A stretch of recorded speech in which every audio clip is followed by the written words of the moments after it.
Welcome to the AEN Stories channel. I've spent half my adult life teaching nervous people how to hold a champagne flute and a conversation at the same time. It's a ridiculous talent, but it keeps money in the scholarship fund. When you run a small foundation in a small city, you become an expert in nice napkins and nicer apologies. I can tell you where to rent a dance floor that won't creak, which florist won't oversell peonies in October, and how to keep donors from slipping out before the auction item they promised to bid on comes up. The night everything bent out of shape, I was doing the same dance I always do, smiling with my eyes, tapping the mic with the knuckle, never the palm, it sounds less desperate, and circulating so evenly you'd think I'd practiced on a track. It was our annual gala, the one our board likes to call the city's night to shine, which is a sentence that makes me itch. We hold it in the old train depot they converted into an event space back when our town still believed every brick could be redeemed with Edison bulbs and a few succulents. Elena arrived late, which is not a crisis for a gala and not unusual for my wife. She has the kind of punctuality you forgive when the person walks in looking like the check you needed just cleared. I've always loved that about her, how she turns a room just by taking off her coat. We've been married 22 years. I still catch myself looking for her in crowds. "Sorry," she said, breath close with perfume and cold air, her hand briefly finding my shoulder in that middle married way that says hello, I'm here, keep moving. The tailor was a nightmare. "You look perfect," I said, and meant it. The dress was a soft green that made her eyes dangerous to look at for too long. "We're on schedule." We were, in fact, slightly ahead. My son Daniel, who had taken the gig as a server to make extra money and because he likes watching our town play dress up, slipped behind me with a tray of bacon-wrapped dates. "Careful, they're lava," he murmured, the way people in catering murmur warnings like blessings. "Proud of you," I said, without turning. He brushed my elbow with the corner of the tray in reply. 20, tall, smarter than we deserve, he had my nose and Elena's talent for hitting the exact donor room required. If you're lucky, your kid keeps your best parts and learns to sand down your worst. We had the mayor making a short speech and the new superintendent saying something about our literacy programs. The quartet was tucked near the bar. There was a silent auction of baskets full of things no one needs and one actual useful item, an HVAC tune-up, that would end up going for less than the basket of artisanal jams. I had my jokes ready, I always do. You learn which lines work and which you retire. I promised myself not to use the one about giving till it feels generous, which a donor once told me made him feel poor. It happened during the second course, which we call course 2 because salad plus extra cheese is less romantic. I stepped away from our table to check in with the AV guy about slides because slides are tyrants. That's when a man I didn't recognize stepped neatly into my path, hand outstretched like a lobbyist who already has your vote. "Robert," he said, and there was something like relief in the way he said my name, as if I had been hiding in his life and finally showed up. "I just wanted to say, thank you. For being so cool about everything. Not everybody could be." I smiled the way you smile when a person thanks you for something you don't remember doing. "These events are a team sport," I said. "I'm only as good as the folks who show up." He chuckled, a private joke I wasn't in on. "No, I mean it. About Elena." He nodded toward the stage, where she stood chatting with the board chair, her hand on the back of a chair, the light making a halo out of her hair. "You've got a remarkable wife." People say versions of that to me frequently. Usually they mean she is dazzling, unlikable and hasn't aged out of being photographed from the left. But the way he said remarkable had an intimacy baked into it, an inflection I've heard men use about a favorite fly fishing spot they don't want to give up the location of. It landed wrong. "Well," I said, keeping the friendly in my voice because a gala is no place to audition your suspicions, "we all married up, right?" He smiled, small and pleased, and put a hand on my arm with a familiarity a man should not assume without checking the room first. "Not everyone would be that chill," he said. "Thanks for no tie, you know." I could have asked, "Not what?" I could have said, "Who are you?" I could have run the line of questioning that would have turned that part of the night into a deposition. But there were 50 people in the room who would write checks if I made the next 10 minutes feel like they were part of something bigger than themselves. So I did what I do, I smiled, said, "Enjoy the evening," and moved, as if that were the only verb available to me. It would have passed as one of those strange little interactions you file under too much Chardonnay if not for what I saw half an hour later. I was backstage, which in a converted depot is just a corner with a curtain and a stack of old wooden crates we pretend are design choices. I was looking for the volunteer who was supposed to hold the microphone for our student speaker, because you do not hand a trembling 17-year-old a live mic and then ask them to handle chords. That's when I saw Elena against the cinder block wall, laughing at something someone said in the way she laughs when she thinks no one is keeping score. The someone's hand was on her bare forearm. The someone's thumb made a slow, proprietary arc along her skin. It's a small touch, the kind movies would barely photograph. But if you have stood in enough rooms with your wife, you know which touches are shorthand and which are sentences. This was a sentence. An ugly, unoriginal one. The man whose hand was on my wife's arm was the same man who had thanked me for not being jealous. He did not see me. Neither did she, not for a long 3 seconds that will take longer to forget. Then she did, and her face performed, surprise, then a quick plea, then the expression married people master that means later. Later, we'll make this into something we can say out loud. Later, we'll find a word that fits. I did not make a scene. I did not throw the microphone at anyone's head. If you're waiting for me to tell you that I shoved him, that security was called, that donors whispered with the delicious fear of being near a scandal, I'm sorry. I did what I always do at my own events when the volcano rumbles, I swallowed the lava and kept moving. We brought the student on stage. She told a story about growing up in a house where books were things you borrowed and scholarships were rumors, and how our program had meant she could walk into a college visit and feel like a person who belonged in the building. She made people cry politely into their linen napkins. We played the video with the soft piano and the slow-motion shots of kids reading outside in golden hour. We raised the money. I said the closing thank yous in a voice that did not betray anything except a mild allergy. I did not look backstage again. When you host a gala, the end brings a different kind of frenzy, chairs scraping politely, staff with carts and black aprons, board members offering help that will get in the way, and vendors that need checks. I found Daniel by the side exit, tie loosened, hair damp with the sweat of carrying other people's plates. He had the look of a young man pretending his feet did not hurt. "Good job," I said, and he gave me a small nod that was part thanks, part we'll talk. He'd seen it. Of course he had. The man with the hand on the line about jealousy approached me once more on his way out, his date, wife? Co-worker? Adjusting her shawl like a prop. "Really great evening," he said, light with triumph. "Truly." I turned to him and said, in the most practiced host voice I own, "I'm glad you enjoyed it." Then I leaned, just enough to steal any groupie thought, and asked in a tone that belongs in parking lots and dad talks, "Do we know each other?" He hesitated, then chose to be delighted with himself.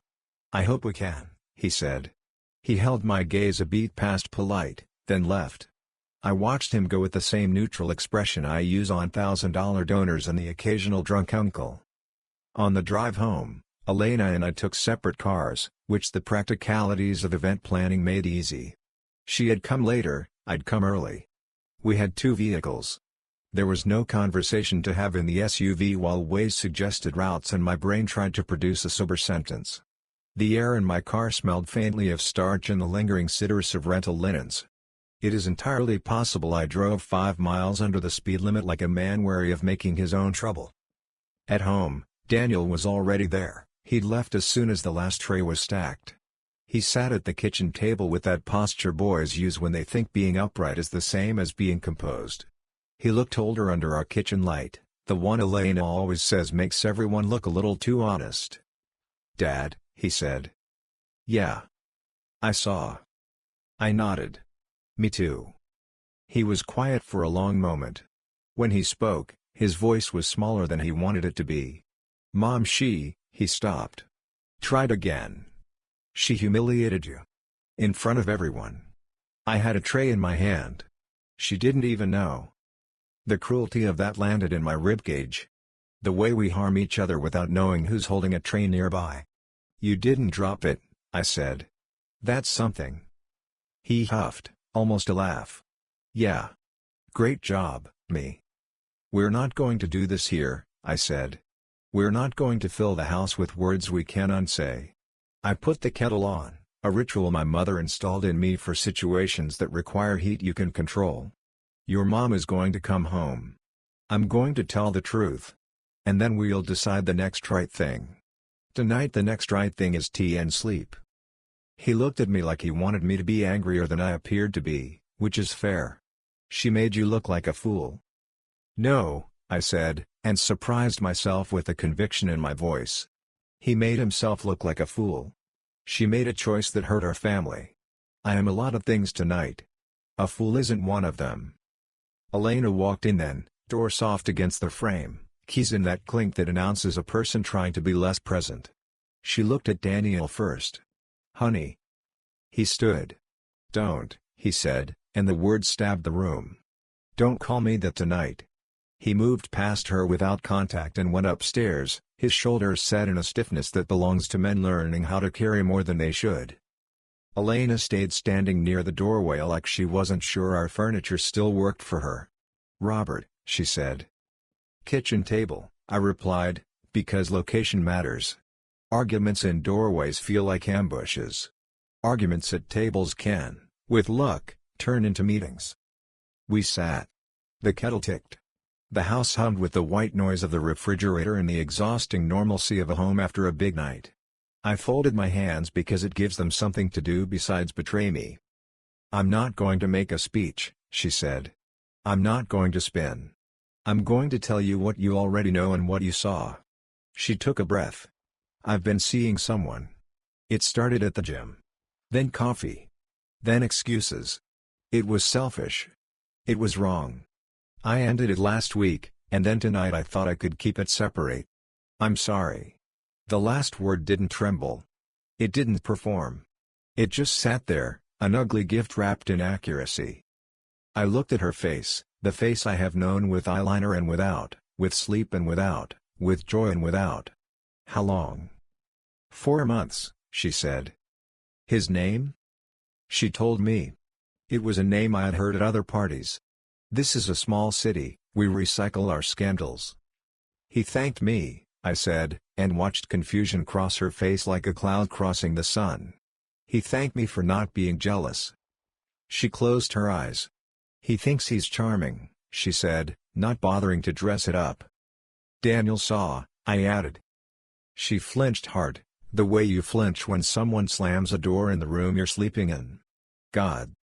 He told you the truth, I said. You humiliated me. You humiliated him. You humiliated yourself. You did it in a room full of people who prefer to talk about other people's sins because it makes their wine taste better. She swallowed. I know. No, Elena, I said, because sometimes you have to refuse a person the dignity of saying I know before they've actually carried any of it. You can't know yet. Knowing is work. It's a thing you do. You can start by sleeping in the guest room. You can text the board chair in the morning and say you're stepping back from any events for the rest of the year. You can draft an email to him, copy me, saying there will be no contact. And you can be the person who tells Daniel you're sorry for using his dad's gala as a stage for a tragedy that didn't need an audience. She nodded, eyes bright with a kind of grief that doesn't ask for pity. Yes, she said. I will do all of that. The kettle sang. I poured water over tea bags with a precision that would have impressed British aunts. We sipped because it gave our mouths a job that wasn't making more mess. After, she stood. Do you want me to go to my mother's? She asked. No, I said. You're not running. You'll sleep down the hall and you'll feel the floor of the house you cracked. It came out harsher than I intended. I didn't apologize. The next day, the world remembered it as emails. I woke to a half-dozen messages from board members with subject lines like last night and checking in and, my favorite, unfortunate optics. There were texts from friends who were not at the gala but already knew enough to practice how are you doing. There was a phone call from a donor who wanted to make sure the mission stays the mission, which sounds noble and means please don't let this be expensive. I crafted a line I could live with, we had a successful night for a good cause. As for my family, we'll handle our business privately and with respect. Then I copied and pasted it like a man bailing a boat with a ladle. Elena sent the email to him, the one I required. It was brief and unkind in the correct places. She copied me. He replied with a paragraph of flattery and a half-thought apology that read like it had been workshopped by every man who ever subscribed to a newsletter about being irresistible. I wrote back exactly one sentence: "Do not contact her again." He didn't respond. Silence grows teeth when it needs to. Daniel went to class and then came home and didn't sit in the kitchen. He went straight to the garage and started lifting things that were not designed to be lifted: bags of rock salt, the old fire pit, an unopened box of tile samples I've been pretending we're going to use in a bathroom I'm never going to gut. I went out and stood with him. We stacked the box and the bag and the ego. Neither of us spoke for a while. "You okay?" I asked finally. "No," he said. "But I'm fine." He knows the difference already. I hate that. "Your mother wants to talk to you," I said. He set the rock salt down with a thud that made the cement dust jump. "I'm not ready to help her feel better." "You don't have to," I said. "You have to keep your own blood inside your body. That's your job." He wiped his hands on his jeans and looked at me with something like relief. "Okay," he said. I called a counselor. I always thought I'd be smug about that step. Look at me, healthy and modern, willing to get help. It felt like admitting I had built a house without reading the instructions. We met Mara on a Thursday. Her office had chairs that didn't punish her lower back and a window that looked out on the YMCA parking lot. She asked the right questions. She didn't let Elena apologize for things that weren't hers, and she didn't let me use the moral high ground as a lounge chair. "Repair isn't romantic," she said. "It's tedious. It's repetition. It's choosing boring virtues on purpose." At home, we wrote rules. No contact with him. Shared calendars with explanations that don't sound like spy novels. Dinners at the table 3 nights a week even if it's cereal. Daniel could opt out of any conversation, he could opt back in whenever he wanted. I moved the spare key from its hiding place because symbols function in a marriage wreck too. People called. People whispered. People who have been waiting their whole lives to feel better than someone else got to have their evening. It's strange to be the city's story and still need to remember to buy milk. On Sunday, my mother came over with soup for which she took no credit and a hug she asked permission to give. My father measured a door that didn't need measuring and found things in my garage to fix that didn't require fixing. These are the things men do when your life is messy in public: we bring wrenches to a fire. Elena told Daniel she was sorry. She didn't ask him to forgive her. She didn't tell him he would understand when he was older. She told him that what she did had nothing to do with him, that she had harmed the person he loved most, that she would spend a long time not pretending a quick apology made anything square. He nodded without giving her a receipt. Later, he texted her a grocery list for a dinner he wanted to cook. It was an olive branch disguised as pasta. As for me, I do what I know how to do: I make lists. I run. I answer emails. I watch the dog sleep in a square of sunlight like he's auditioning for a painting. I return calls from people who want to believe my pain is a fundraiser for their cause. I say no. I say yes to tacos on Tuesdays because predictability is the drug that keeps families from burning. I sleep in fits and starts and let the house hold the parts of me that ached in the depot. I don't have an ending. All I have is a first-person singular and a present tense. The gala did what it was supposed to do, the hall quieted, the checks cleared. The night did something else, too: it turned me into a man who can tell the truth aloud and then sit still long enough to hear his own echo. It showed me a son who will not let his father define himself by someone else's bad story. It showed me a wife who can say sorry without rehearsing and a self who can say stay without surrendering. Last night, a board member sent me a link to a write-up on a local blog. "A glittering night for good," it read, with a photo of Elena and me taken before the speeches began. We looked like what we were at that exact moment: two people with a shared calendar and a mortgage and a long, flawed love and a story that had not yet unfolded in front of 100 helpful eyes. I closed the link. I washed the glasses from dinner. I stood in the doorway of Daniel's room and listened to him breathe. In the morning, I'll walk through the depot to sign the final invoice. I'll stand where the curtain met the cinder block and I'll put my palm on the wall and I will not pretend it was the place that betrayed me. Places don't do that. People do. And people, sometimes, do the harder thing too: they own it, And they stay, and they work, and they try to be boring enough to be trusted again. I can't promise you what we'll be in a year. I can promise you we will not let a man with a careless compliment write our ending. I can promise you my son will not carry our weight. I can promise you that next gala, if we have one, I'll still tell the joke about silent auctions and jam baskets, and I'll still walk the room with the same little smile, and the only hand on my wife's arm in the wings will be mine, if that's a hand she's earned and wants. And if it isn't, we'll say so out loud, the way you do when you finally learn that the truth isn't the enemy of a good evening. It's the only thing that lets you sleep after. Thank you for listening my story. If you want more raw, real, and gripping stories like this one, subscribe to the AEN Stories channel. Your support keeps these stories alive.